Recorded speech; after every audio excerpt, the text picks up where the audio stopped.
If you would identify yourself for the record, Ms. Butler. It's a big day for Melanie Butler. A little bit nerve-wracking, but honored that my veterans military members and their families entrusted me to be their voice. She's come from Greater Minnesota to provide public testimony on an issue she cares about. Ms. Butler, I believe you're from Brainerd, if I'm not mistaken, or that area? Sauk Center. Sauk Center. Good. Like Melanie Butler, the public is encouraged to testify during committee meetings.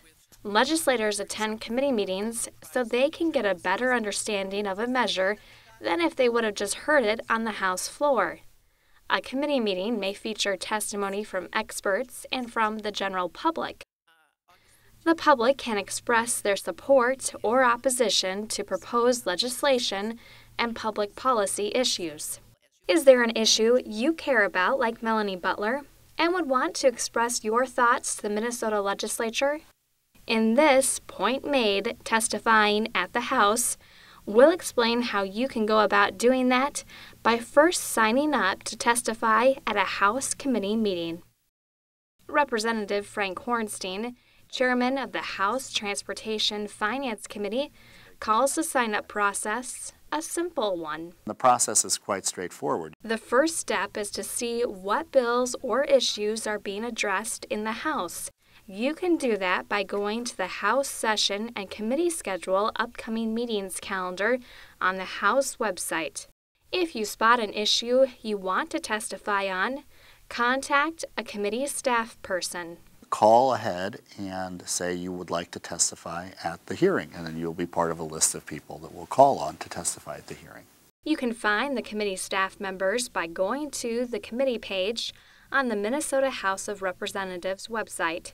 House Public Information Services can help you locate the contact information if you need additional assistance. The numbers to call the department are 651-296-2146 or 800-657-3550.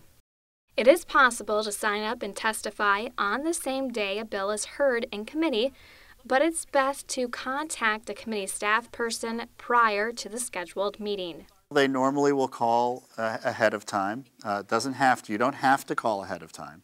It's preferable because then we get a sense of how many people are there and we can confirm. We'll have a list of people that have called ahead of time to testify.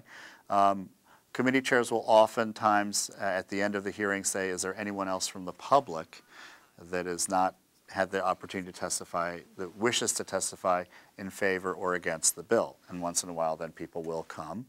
But we know that if we have your name in advance, that you've called ahead, you've most likely prepared your comments, you're not winging it, and that's always the best for us, so that we know that you're coming ahead of time. It doesn't mean that you can't testify even if you just show up and the spirit moves you, as it were, but it's always better to call ahead.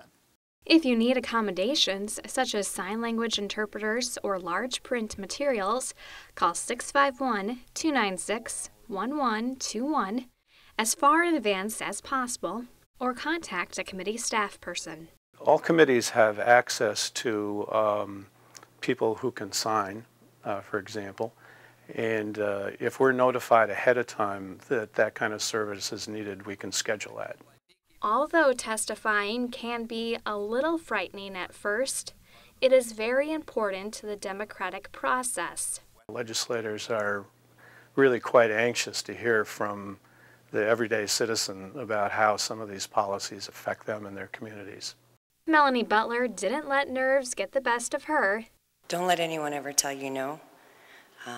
Be who you are and stand up for your beliefs and do what's right. She delivered testimony she could be proud of. Ms. Butler, thank you. It's a very compelling testimony. By finding out what issues are scheduled to be addressed and contacting a committee staff person to sign up to testify, you too can be part of this exciting and fulfilling experience.